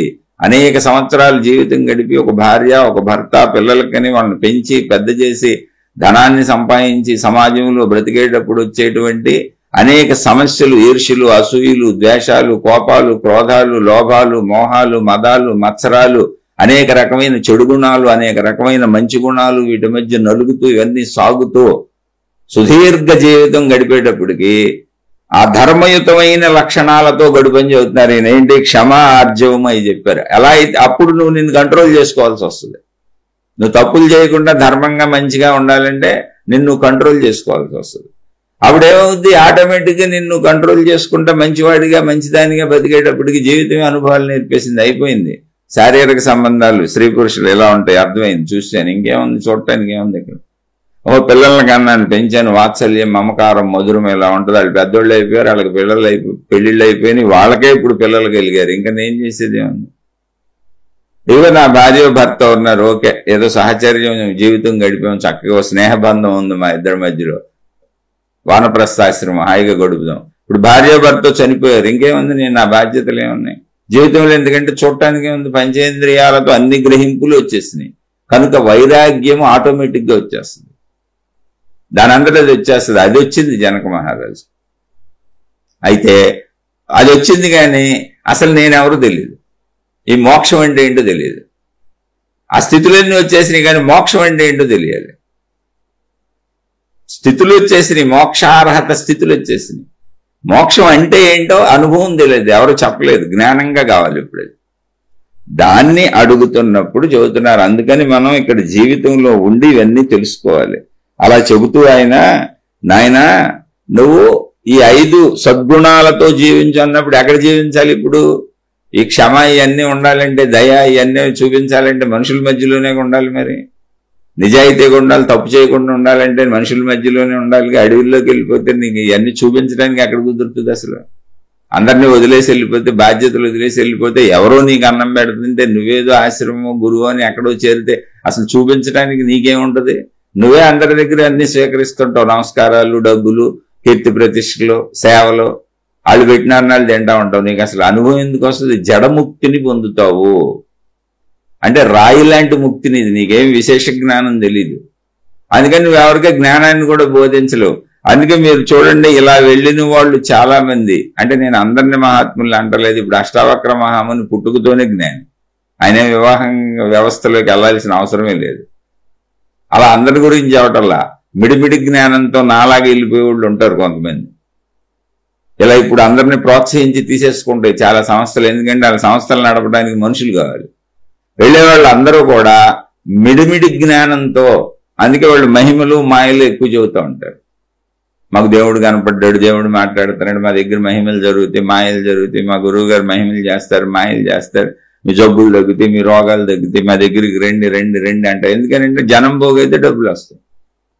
అసలు ఈ చిన్న సంసారంలోకి వెళ్ళి అద్భుతమైన వైరాగ్యాన్ని చిట్ట చివరి దశ వృద్ధాప్యంకి వచ్చేలా సృష్టి ఏర్పాటు చేసింది, నువ్వేం చేయక్కర్లా. ఎందుకంటే అనుభవించేవేమీ లేవన్న జ్ఞానం నీకే వచ్చేస్తుంది ఆటోమేటిక్గా. అది వికసిత జ్ఞానం. అంటే ఒక పువ్వు ఒక మొగ్గగా చెట్టుకొచ్చింది, కాలంలో అదే మొగ్గ విచ్చుకుంటుంది. విచ్చుకున్నప్పుడు ఏమవుతుంది, దానంతటి అది సుగంధ పరిమళం వస్తుంది. అలా విచ్చుకొని ఇవ్వాలి దాన్ని, సహజ వికాసం అది. ఆ పరిమళం వచ్చినాక దానంతటి అది కొద్ది కొద్దిగా రాలిపోతూ ఉంటుంది, అయిపోయింది దాని జీవితం.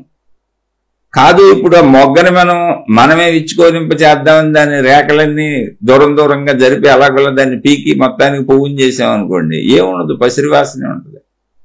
అది పువ్వుగా కూడా అబద్ధం అందంగా కనపడదు, అది మనం బలవంతంగా లాగినట్టు తెలిసిపోతా ఉంటుంది. అలా బలవంతంగా లాగిన జీవితం అవుద్ది, జీవితంలోకి వెళ్లకుండా నువ్వు వెళ్ళేది. సహజ ముక్తుల గురించి నేను మాట్లాడతా. సహజ ముక్తులు రమణ భగవానులు లాంటి వాళ్ళు ఎంతోమంది ఉంటారు, మనం కాదు, వాళ్ళతో పోల్చుకోకూడదు. సహజ ప్రపంచంలో, సహజ జీవితంలో సహజ ముక్తి అనేటువంటి వాళ్ళు ఆల్రెడీ ముక్తులు పుడతారు కొంతమంది. అంటే ఎప్పుడో ముక్తిని సాధించేసిన వాళ్ళు. దాన్ని రమణ భగవానులు కూడా ఇవన్నీ నేను కిందటి జన్మలో సాధించి ఉంటాను అని చెప్పారు. ఆయన సాధించలేదు, సాధన అక్కర్లేదు అని చెప్పలే ఆయన. అందుకని ప్రపంచంలో సహజ జీవిత విధానం ఇది. శరీర నిర్మాణం ప్రకారం మామూలు మనందరం ఇలాగే వెళ్ళాలి. అందుకని అది గుర్తు చేసుకొని కుటుంబంలో ఉన్నటువంటి మనం, ప్రపంచంలో ఉన్నటువంటి మనం, అనేక అవసరాలతో ఉన్నటువంటి మనం వింటున్నాం కనుక మన స్థాయిలో చెప్పుకునే ప్రయత్నం చేస్తున్నాయి. జాగ్రత్తగా ఇది గమనించండి. జనక మహారాజు మానసిక స్థితిని మర్చిపోబాకండి. అక్కడి నుంచి ఎలా జీవించాలో చెబుతూ, నాయన ఈ సద్గుణాలు 5 అలవాటు చేసుకో, సత్యంతో ఉంటూ అక్కడి నుంచి తెలుసుకో. ఏంటి అంటే, ఇదిగో ఈ పంచభూతాత్మకమైన శరీరం నువ్వు కాదు, దాన్ని తెలుసుకో. అలాగే నువ్వు ఎప్పుడూ కూడా ఈ శరీరంలో నేను ఈ శరీరంతో కలిసిపోయి ఉన్నాను అనేటువంటి బంధాన్ని పెట్టుకోబాక. ఆ బంధభావం వదిలే. శరీరం నేనని అనిపిస్తుంది నీకు ఇంద్రియ భావాల వలన, దాన్ని వదిలేసి లోపల ఉన్నటువంటి ఆ ప్రాణశక్తి మీద ఏకాగ్రత పెట్టుకో, దాని మీద నీ దృష్టిని పెట్టు. మళ్ళీ అలాగే నా కులం ఇది, నా గోత్రం ఇది, నా రంగు ఇది, నా హోదా ఇది, నా అధికారం ఇది, నా పదవి ఇది, నాకు ఎంత డబ్బు ఉంది, నేను డబ్బు ఉన్నోడిని, డబ్బు లేనోడిని, నల్లోడిని, తెల్లోడిని, ఇలాంటివి కూడా పెట్టుకోబాక. అవన్నీ దేహ ధర్మాలు, దేహం వల్ల అలా అనిపిస్తున్నాయి, అన్నీ వదిలేయి. అలాగే ధర్మాధర్మములు, సుఖదుఖములు ఇవన్నీ కూడా మనసుకు సంబంధించినవి. ద్వంద్వత్వాలన్నీ కూడా అవి మనోభావాలు, నీ భావాలు కాదు. అవి కూడా తెలుసుకో. నువ్వు కర్తవి కాదు, నువ్వు భోక్తవి కాదు. ఇదంతా దేహధర్మం, మనోధర్మం జరుగుతుంది. నువ్వెప్పుడు ముక్త స్థితిలోనే ఉన్నావు. అంటే ఈ దేహానికి మనసుకు ఆధారమైనటువంటి నీలో ఉన్నటువంటి ప్రాణశక్తి ఏదుందో అదే ఆత్మశక్తిగా పిలువబడుతున్నది. అదే సర్వవ్యాపకమైనటువంటి సృష్టి మొత్తానికి మూలాధారమైన శక్తి. ఆ శక్తిగా నువ్వు సాక్షిగా ఉన్నావు, నీ మనసుకి, నీ దేహానికి కూడా. నువ్వు నేను దేహాన్ని అనుకున్నప్పుడు, మనసును అనుకున్నప్పుడు నీకు సుఖదుఖాలు వర్తిస్తాయి. నేను కర్తను అనుకుంటావు, నేను భోక్తను అనుకుంటావు, నేను అనుభవిస్తున్నాను, నేను చెయ్యాలి అనుకుంటావు. కాదు, నువ్వు సాక్షివి అని చెబుతూ, ఎప్పుడు సాక్షివి? నువ్వు సదా సాక్షివే, నువ్వు సదా ముక్తుడువే. ఇంతకుముందు అదే చెప్పుకున్నావు. ఎవరైనా వినని వాళ్ళు ఉంటే ముందు నుంచి అవి కూడా వింటూ రండి. ఇది శ్లోకాలు వరుసగా చెప్పుకెళ్ళిపోవచ్చు అర్థాలు, కానీ ఇది మనం ఆధ్యాత్మిక చదువుగా, ఆత్మజ్ఞాన చదువుగా మనను మనం తరింప చేసుకోవటానికి చెప్పుకుంటున్నాం. అందుకని ప్రతిసారి మీకు మొదటి నుంచి చెబుతాను. నచ్చిన వాళ్ళు వినండి, నచ్చని వాళ్ళు వదిలేయండి, పర్వాలేదు. జనక మహారాజు మానసిక స్థితిని గుర్తు చేసుకొని మనం సంసారంలో ప్రజల మధ్య ఉండి, జీవితంలో ఉండి, కుటుంబంలో ఉండి, కుటుంబ సభ్యుల మధ్య ఉండి వివాహాలు చేసుకుంటేనే మనం దయను గాని క్షమను గాని ఇతరుల పట్ల చూపించడానికి కుదురుతుంది, రుజువర్తనంతో జీవించడానికి కుదురుతుంది, సంతోషంగా ఎల్లప్పుడూ ఉండటానికి కుదురుతుంది. ఎందుకంటే సాధన చేయాలి, ఎప్పుడూ సత్యంలోనే ఉండటానికి అవకాశం కుదురుతుంది. ఈ 5 ఆచరించడానికి సాధన మనుషుల మధ్య, మన సొంత మనుషుల మధ్య కుటుంబ జీవితంలో అవసరాలతో భోగాలతో సుఖాలు అనుభవిస్తూ ఈ శరీరంతో సృష్టి ఏర్పరిచిన అన్ని అనుభవిస్తుంటేనే 5 కుదురుతాయి. అప్పుడు తపస్సు అవుద్ది. ఆ తపస్సు చేస్తే సహజ వైరాగ్యం వృద్ధాప్యానికి వచ్చేస్తుంది. నువ్వే వదిలేస్తావు నీ అంతటి నువ్వే అన్ని. ఎందుకంటే నీకు అన్నీ అర్థమైపోయింది, ఇంతకంటే ఇక్కడ ఏం లేదని. అక్కడ ఆ స్థితి వచ్చిన తర్వాత ఇప్పుడు నీకు తెలియాల్సింది ఏమీ లేదు, నువ్వు సదాముక్తుడివే, మోక్ష పురుషుడివే. జస్ట్ నువ్వు చిట్ట చివరిలో ఉన్నావు, అన్ని పోయినాయి, దేహభావన కూడా నశిస్తుంది. కానీ నేను ఎవరనే భావన తెలుసుకోవాలి, దాన్ని చెప్పుకుంటూ వెళ్తున్నాం, దాన్ని నేర్చుకుంటూ వెళ్తున్నాం. దాన్ని నేర్చుకుంటూ ఇది చేసుకుంటూ వెళితే మోక్షం ఆటోమేటిక్గా అదే వచ్చేస్తుంది దాని అంతలేదు. ఇప్పుడు చెబుతున్నారు ధర్మాధర్మములు ఈ ద్వంద్వత్వాలన్నీ వదిలేయమన్నారుగా, అది నువ్వు సదాముక్తుడు అని ముందు శ్లోకం వరకు చెప్పుకున్నాం. అది ఆల్రెడీ కొంతమంది వినుంటారు మీరు. ఇప్పుడు తర్వాత శ్లోకం, ఏకో ద్రష్టాసి సర్వస్య ముక్తప్రాయోసి సర్వదా అయమేవ హితే బంధో ద్రష్టారం పశ్యతీతరం. అయ్యా నువ్వు ద్రష్టవి, అన్నింటినీ గ్రహిస్తూ చూస్తున్నటువంటి ద్రష్టవి, ముక్తుడివి, సర్వదా ముక్తుడివే. ఏకో ద్రష్టాసి సర్వస్య ముక్త ప్రాయోసి సర్వదా, సర్వదా సర్వకాల సర్వావస్థలయందు నువ్వు ముక్తుడుగానే ఉన్నావు. ఎలా? ఏకో ద్రష్టాసి, నువ్వు ద్రష్ట అంటే చూస్తున్నవాడు అని. నువ్వు శరీరం కాదు, చూస్తున్నా అంటే కళతో చూస్తున్నాను అనుకుంటున్నావా? కాదు, అన్నింటినీ గమనిస్తున్న సాక్షివి నువ్వు. ఇంత ముందు శ్లోకంలో నువ్వు సదాముక్తుడివి అని చెప్పారు, దాని కంటిన్యూషన్ వస్తుంది. అన్నింటినీ గమనిస్తున్న సాక్షివి నువ్వు, చూస్తున్నవాడివి నువ్వు, చూస్తున్న దానివి నువ్వు, స్త్రీలైన పురుషులైన. అయమేవ హితో బంధో ద్రష్టారం పశ్యతేతరం. నేను ఈ దేహ భావనలో నీకు బంధత్వం కలుగుతుంది అంటే ఇక్కడ చెబుతున్నారు, అన్ని శరీరముల యందు సర్వ శరీరముల యందును ద్రష్టవై అంటే చూస్తున్నటువంటి చిదాత్మవై. మొత్తం ప్రపంచంలో ఉన్నటువంటి శరీరములన్నింటి యందు ఏముంది? ప్రాణశక్తి ఉంది, అదే చిదాత్మ, చైతన్య శక్తి. చిదాత్మవై నీవే సర్వవ్యాపకుడవై సర్వమును చూస్తున్నది నువ్వే. కాబట్టి నువ్వు సర్వదా ఎప్పుడూ ముక్తప్రాయుడివే, సదాముక్తుడుగానే ముక్తురాలివిగానే ఉన్నావు. దేహ ధ్యాస వలన బంధమున్నట్టు నీకు అనిపిస్తున్నది. శరీరము నేనని నువ్వు భావించుకోవటం వలన, పరిమిత భావం వల్ల నీ లోపల ఉన్నటువంటి నీ ప్రాణశక్తి అయిన చిదాత్మ భావనను నువ్వు కలిగించుకోకపోవటం వలన, దానిని గ్రహించకపోవటం వలన, దేహభావనతో మనసు ఏర్పరుచుకొని మనసులో ఉన్నటువంటి ద్వంద్వత్వములన్నింటినీ, సుఖదుఖములను, కర్తభోక్తని భావములను తీసుకొని ఈ సృష్టి మొత్తం, ఈ మనుషులు గాని ఈ సృష్టి గాని కనబడుతున్నవన్నీ నాకంటే భిన్నమైనవి అని భావించుకొని నువ్వు బంధుడుగా, బంధురాలుగా అంటే బంధమున్నటువంటి వ్యక్తిగా నువ్వు అనుకుంటున్నావు, నిన్ను నువ్వు అనుకుంటున్నావు. కానీ నీకు ఎటువంటి బంధము లేదు. అంటే నువ్వు దేహ భావనలో, మనకు చూడండి అన్ని వేరు వేరు కనపడుతున్నాయి, మనుషులందరూ వేరు వేరుగా ఉంటారు, చెట్టు పుట్ట చేమ అన్ని వేరు వేరుగా ఉన్నాయి. కానీ ప్రాణశక్తి భావంలోకి వెళ్ళినప్పుడు ఉన్నదంతా ప్రాణశక్తే, ఈ సృష్టి మొత్తం ప్రాణశక్తిలో ఉంది. ఏ విషయం ఎప్పుడు తెలుస్తుంది? నువ్వు గ్రహించుకుంటూ వెళ్ళు, లోపలికి వెళ్ళు, సాధన చెయ్యి, శరీరాన్ని కాసేపు ఆపు, కళ్ళు మూసి కూర్చో, దానికి ధ్యానం అంటావో తపస్సు అంటావో నీ ఇష్టం. ప్రశాంతంగా లోపల చూసుకో, మనసు కనపడుతుంది, ఆలోచనలు భావోద్వేగాలు ఎగిసెగిసి పడతా ఉంటాయి. చచ్చా అది నేను కాదు, దానికి నేను చెల్లించుకోకూడదు, అది మనసు అని తెలుసుకో.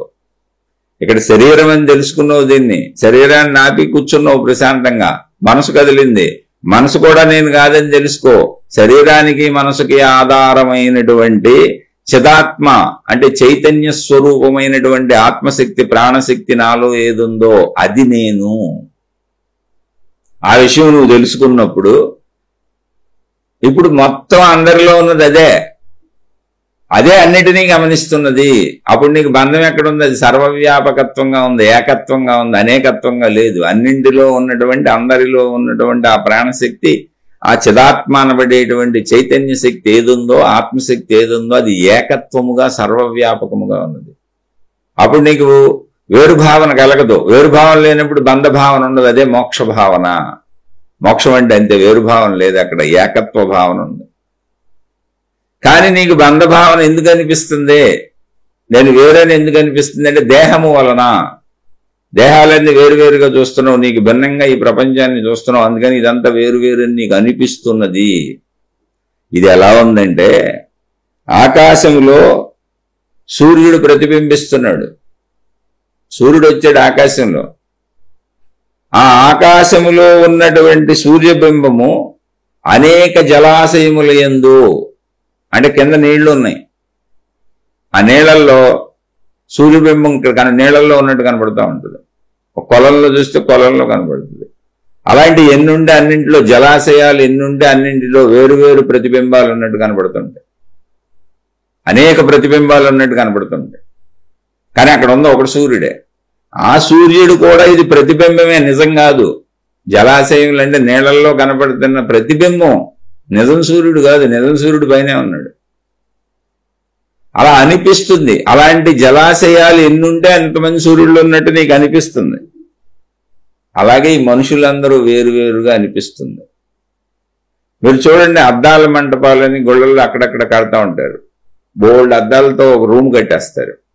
మనం ఆ రూమ్లోకి వెళ్తే మన ప్రతిబింబాలు 100,000 కనపడతా ఉంటాయి. ఎందుకని అద్దాలన్నింటిలో మన ప్రతిబింబాలు కనపడతాయి ఎటు చూసినా. అయితే మనుషులు గనక మనకు అద్దం అని అది తెలుసు గనుక, ఆ ఎరుక మనకు ఉంది గనుక, అద్దాలు తయారు చేసుకుంది మనుషులే గనుక, ప్రతిబింబాలు చూసుకోవడానికే మనుషులు తయారు చేసుకున్నారు గనుక మనం చూసి నవ్వుకొని వచ్చేస్తాం. అదే ఒక కుక్క లోపలికి వెళ్ళింది, దానికి అద్దాలు ఉంటాయని తెలియదు. దానికే కాదు, ఏ జంతువుకి వెళ్ళినా అద్దాలు మనుషులకే తెలుసు.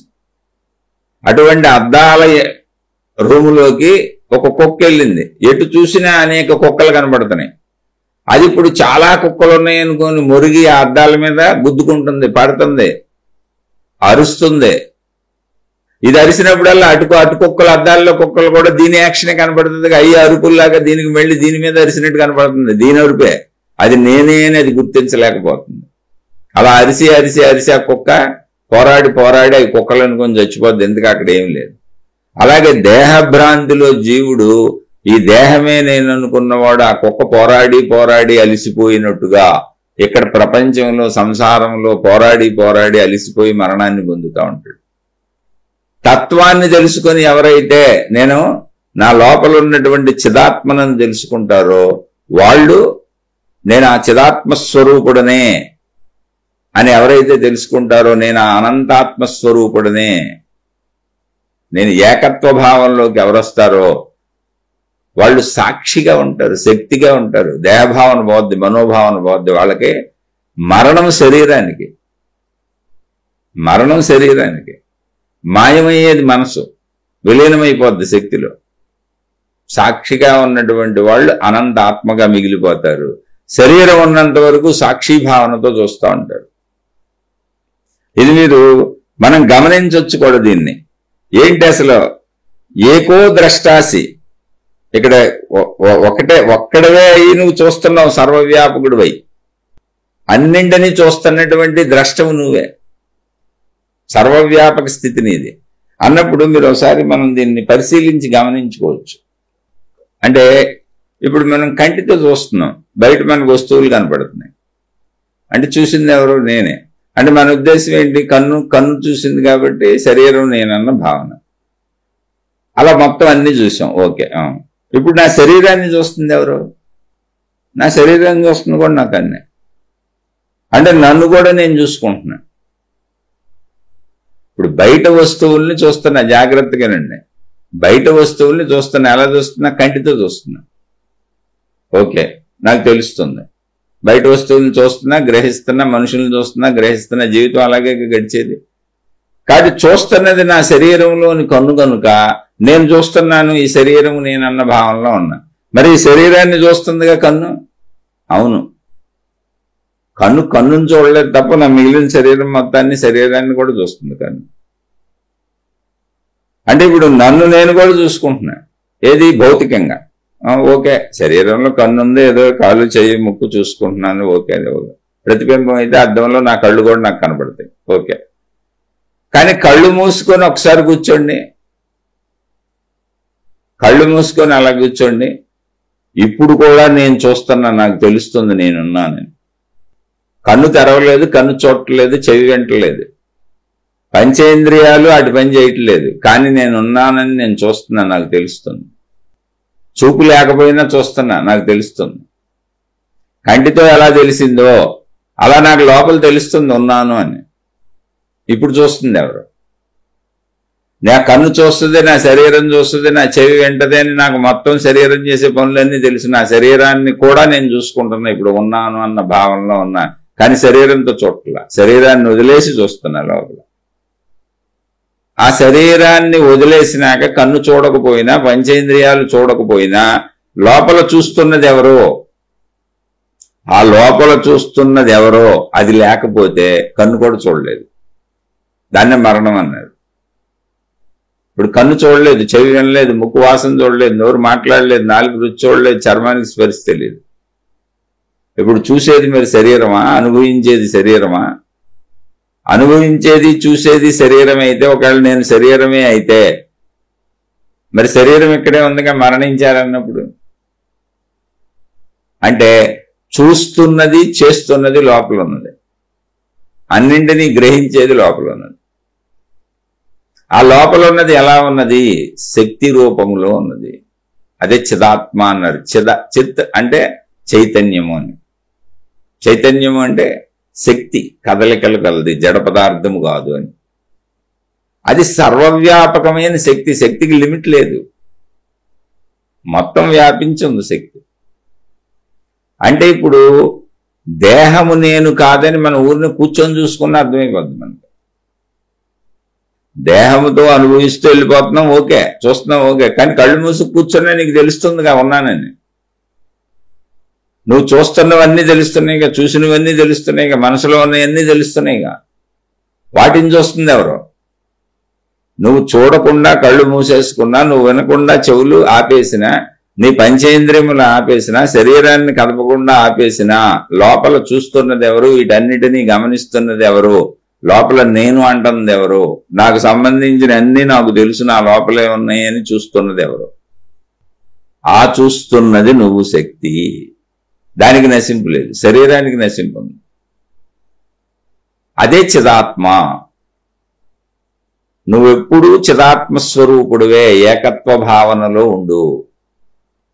దేహభావనలోకి వెళ్తే నీకు అనేకమని అనిపిస్తూ ఉంటది. అద్దాల గదిలోకి వెళ్ళినటువంటి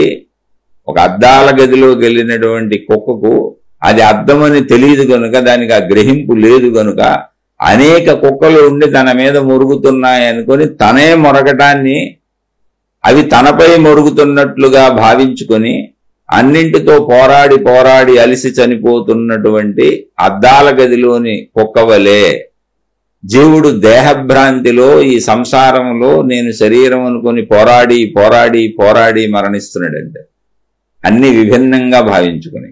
ఎవరైతే చిదాత్మ భావనలోనికి వస్తారో, నేను ఈ దేహమునకు మూలమైనటువంటి ఆధారమైనటువంటి ప్రాణశక్తిగా ఉన్నాను, సాక్షిగా దేహక్రియలను మనోక్రియలను సాక్షిగా చూస్తున్నాను, సాక్షిగా దేహక్రియలతో మనోక్రియలతో సంసారంలో సర్వము అనుభవిస్తున్నాను. ఎందుకంటే అనుభవాలు తెలియకపోతే ఈ దేహ భావన ఇంకా నాకు అక్కర్లేదు, దేహం అనే భావన నాకు పోదు. దేహముతో ఇంద్రియములతో ఇంద్రియ సుఖములన్నీ అనుభవించి ఈ శరీరముతో సృష్టిలో ఎంతవరకు అనుభవించటం భోగించటం ధర్మంగా అవకాశం ఉందో అంతా అనుభవించి భోగిస్తే ఈ శరీరముతో ఎంతకంటే ఏమీ లేదు, అక్కర్లేదు అనేది సహజముగానే సహజ వైరాగ్యం నాకు వచ్చేస్తుంది. అది ఒకవేళ నాకు రాకపోయినా నేను తెచ్చుకునేలా ఆలోచించేలా వృద్ధాప్యం అనే దాన్ని సృష్టి పెట్టింది. ఒకవేళ నాలో కోరికలు తగ్గలేదు కానీ ఇంద్రియములు బలహీనమైపోతాయి, శరీరం బలహీనమైపోద్ది, అనుభవించే శక్తి ఉండదు. మనసు పరుగులు తీస్తున్నా శరీరం పరుగులు తీసి భోగములను అనుభవించే శక్తి లేనప్పుడు ఇదంతా ఏమిటన్న ఆలోచన అప్పుడైనా పడుతుంది, జ్ఞానాసక్తి అప్పుడైనా కలుగుతుంది. లేదు, ధర్మంగా అన్ని అనుభవిస్తూ మొదటి నుంచి జ్ఞానంతో విచక్షణతో సాగిన వాళ్ళకే వృద్ధాప్యానికి సహజ వైరాగ్యం వచ్చేస్తుంది. సహజ వైరాగ్యం నుంచి సహజ మోక్షం వస్తుంది. నేను అసలు చిదాత్మస్వరూపుడు అన్న ఎరుక వృద్ధాప్యంలో గడిపేస్తావు జీవితాన్ని. అలా నువ్వే అలా గడిపిన వాళ్లే మరుజన్మలో పుట్టుకతోనే రమణ మహర్షిలా ముక్తులుగా పుడతారు. అలా ఇలా సాధించుకున్న వాళ్ళు మరుజన్మలో పుట్టుకతో ముక్తులై ఉంటారు. వాళ్ళు ఆ ముక్తత్వాన్ని ప్రకటిస్తారు వాళ్ళు. ఇది మనం సాధించుకోవలసిన స్థితి. ఇందులో ఏ అద్భుతం లేదు. నువ్వు కూర్చొని నువ్వు లోపలికి చూసుకుంటే అంతరంగంలో నువ్వు సాక్షివని నీకు తెలుస్తూనే ఉంటుంది. చిదాత్మస్వరూపుడను నేను అని తెలుస్తూనే ఉంటుంది. ఎందుకంటే శరీరాన్ని ఆపేశాను, ఇంద్రియాలను ఆపేశాను, కానీ లోపల నేను అన్నది తెలుస్తూనే ఉంది. మనోభావాలని మనో కదలికలను కూడా పట్టించుకోవట్లేదు, కానీ నేను లోపల నేను తెలుస్తుంది, అది చూస్తుంది, దానికి అన్నీ అర్థమవుతున్నాయి, అది అన్ని గ్రహిస్తుంది. ఆ మూలములోకి వెళ్ళిపోవాలి. ఆ మూలం ఏంటి? సర్వానికి మూలం ఒకటే, మొత్తానికి మూలం ఒకటి, అదే నీ చిదాత్మస్వరూపం. సర్వమునకు మూలమైన చిదాత్మస్వరూపుడవు నీవే. నీవు చిదాత్మస్వరూపుడవు. ఈ ఏకత్వ భావమును పొందు, దేహభావాన్ని వదిలేయి. ఇది ఈ శ్లోకంలో అష్టావక్ర మహాముని చెబుతున్నారు. మనం కూడా ప్రయత్నిద్దాం. ప్రయత్నిస్తే ఏ తప్పు లేదు, సాధన ఇంతే. అయితే ప్రయత్నం ఎలా ఉండాలి? మీకు చెప్పాను, కుటుంబ జీవితంలోనే ఉండాలి. క్షమ, దయ, రుజువర్తనము, ఎప్పుడు సంతోషంగా ఉండటం. అంటే మనసుని సంతోషంగా పెట్టుకోవాలి. ఎప్పుడు వస్తువులు విషయాలు భోగాలు ఉంటే సంతోషం అని కాదు. ఎప్పుడూ సంతోషముగా ఉండేటువంటి భావం ఎప్పుడు ఉంటుంది? తృప్తిగా ఉన్న వాళ్ళకి, ఉన్నదాంతో హాయిగా తృప్తిగా ఉండే వాళ్ళకి ఎప్పుడూ సంతోష భావన ఉంటుంది. అలా సంతోషంగా ఉంటూ ఎప్పుడూ సత్యముతోనే ఉండాలంటే జీవించేటప్పుడు సత్యాన్నే చెప్పాలి. జీవించినంతకాలం సత్యాన్వేషణలో సత్యం ఏంటో తెలుసుకోవాలి అనేటువంటి మోక్ష భావనలో జీవించాలి. సత్యం అంటే అది. అలా ప్రయత్నిద్దాం. అష్టావక్ర మహాముని జనక మహారాజుకు అందించినటువంటి ఈ అద్భుతమైనటువంటి ఆధ్యాత్మిక జ్ఞానాన్ని, ఆత్మజ్ఞానాన్ని చదువుకుంటున్నాం. ఆధ్యాత్మిక చదువుగా మనం విద్యార్థులం. వీలున్నంత ఆ ప్రయత్నం చేద్దాం. చక్కగా చదువుకుందాం. కొంచెం కొంచెం అవకాశం ఉన్నంత ప్రాక్టీస్ చేద్దాం. కుటుంబ జీవితాలు పాడు చేసుకోబాకండి, ఆర్థిక జీవితం పాడు చేసుకోబాకండి. చక్కగా మీ కుటుంబము, మీ ఆర్థిక వనరులు బాగుంటే, మీ మనసు, మీ శరీరము చక్కగా హాయిగా ఉంచుకుంటే, ఇదంతా ప్రథమం. ముందు ఇవే చేయాలి. ఆ తర్వాత ఈ సాధన చేయాలి. అప్పుడు మాత్రమే మీరు దీన్ని పొందగలుగుతారు. ఈ జ్ఞానం అర్థమవుతుంది. తినడానికే తిండి లేని వాళ్ళకి, కోరికలు తీరని వాళ్ళకి, దేహభావన పోని వాళ్ళకి, ఆర్థికమైన ఇబ్బందులు, మానసిక శారీరక కష్టాలు ఉన్న వాళ్ళకి ఎంత చెప్పినా జ్ఞానం ఏం అర్థమవుతుంది? ముందు ఎలా తీరతాయి అనిపిస్తుంది. దేహభావన పెరుగుతూ ఉంటుంది. దేహాన్ని దాటి మనసును దాటి లోపలికి రావాలంటే దేహం శాంతించి ఉండాలి, మనసు శాంతించి ఉండాలి. అంటే ఆర్థికంగా సంతృప్తి ఉండాలి, కుటుంబ సంతృప్తి ఉండాలి, మన మనోదేహాలు సంతృప్తిగా హాయిగా ఉండాలి. అందుకని జాగ్రత్తగా ముందు భౌతిక జీవితాన్ని చక్కగా పెట్టుకోండి. ఉన్నంతలో హాయిగా సంతృప్తిగా ఉండటం అలవాటు చేసుకోండి. దానంతట అదే జ్ఞానం ఆటోమేటిక్గా వస్తుంది. శుభమస్తు. మీకు, మీ కుటుంబ సభ్యులకు మేలు చేకూరుగాక. మరలా మరొక కొత్త శ్లోకంతో కలుసుకుందాం. నేను చెప్పేవి నా సొంత విశ్లేషణలు. ఎక్కడైనా తప్పు ఉందని అనిపిస్తే దయచేసి నన్ను క్షమించి వదిలివేయండి. నేను సామాన్యుడనే. నేను ఇందులో పెద్ద నేర్పు కలిగినటువంటి, పరిజ్ఞానము కలిగినటువంటి వ్యక్తిని కాదు. నేను కూడా అది చదువుకుంటున్న విద్యార్థిని. ఏదైనా మంచి ఉంది, ఒప్పు ఉంది, మీకు అర్థమైంది అని అనిపిస్తే మీ జీవితంలో ఆచరించుకోండి. శుభమస్తు.